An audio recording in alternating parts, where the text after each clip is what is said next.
4 दफा आई हूँ।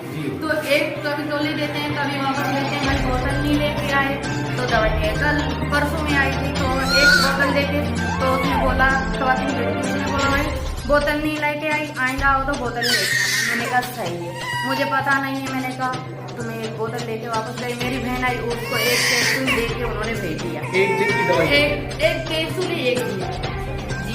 अगर 10 दिन की आपका कोर्स है तो आपको 10 दफा ही आना पड़ेगा। 10 दफा आना पड़ेगा।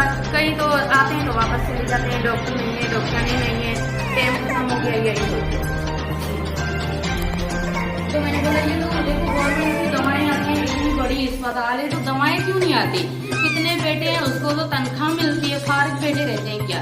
दवाई तो देना चाहिए। मरीज आते हैं, मजबूरी से आते हैं। डॉक्टर आपको यहाँ मिलते हैं जब आप आते हैं? मैं 2 दफा आई हूँ तो मिले नहीं, तो कभी तो मिलते भी नहीं, कभी तो वापस भी चले जाते हैं। बोलते हैं 1 बजे तक आओ, ऊपर से 1 बजे से पहले कभी आप आइए, डॉक्टर नहीं मिला